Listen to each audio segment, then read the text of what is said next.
Mister Naik, আমি doctor Suryakanta পাওয়ার, Saint George hospital থেকে এসেছি।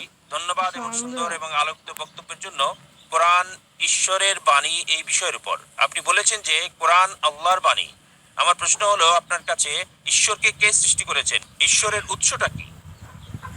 ভাই খুব সুন্দর প্রশ্ন করলেন যে যদি কোরআন ঈশ্বরের বাণী হয় তাহলে ঈশ্বরের স্রষ্টা কে?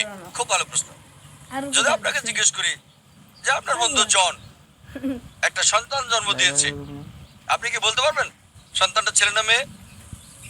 আপনার বন্ধু জন হাসপাতালে একটা সন্তান জন্ম দিয়েছে, সন্তানটা ছেলে নাকি মেয়ে বলতে পারবেন? অনুমান করে বলেন। না, ছেলে না মেয়ে বলতে পারছি না। সরি, অনুমান করতে পারছি না। চেষ্টা করেন, 50% হলো বলেন। হ্যাঁ, 50 ভাগ, অর্ধেক সম্ভাবনা। ঠিক আছে, বলেন। ছেলে। ছেলে। ভাই পুরুষ কি সন্তান জন্ম দিতে পারে? না, এখন এটা ছেলে না মেয়ে? নামটা মেয়ে নাম হতে হবে। আমি আপনাকে বলছি আপনার বন্ধু জন।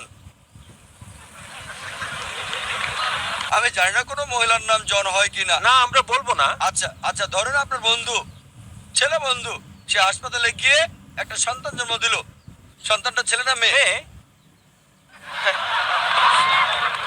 পুরুষ কি সন্তান জন্ম দিতে পারে? না। এখন বুঝতে পেরেছেন, পুরুষ সন্তান জন্ম দিতে পারে না, তাহলে ছেলে না মেয়ে প্রশ্নটা আসে কি করে? তাই বলা হয়েছে ঈশ্বরকে কেউ সৃষ্টি করেনি।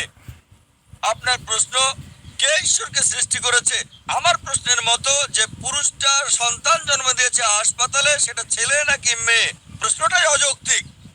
কারণ আমরা জানি যে পুরুষ সন্তান প্রসব করে না, তাহলে ছেলে না মেয়ে প্রশ্ন আসে কি করে? তাই বলা হয়েছে ঈশ্বরকে কেউ সৃষ্টি করেনি। প্রত্যেক সৃষ্টির একজন স্রষ্টা থাকে, ঈশ্বরের কোনো স্রষ্টা নেই।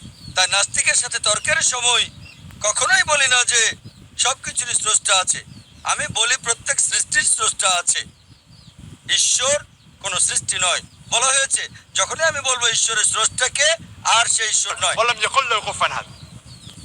তার সংজ্ঞা হচ্ছে আল্লাহর কোনো স্রষ্টা নেই। আশা করি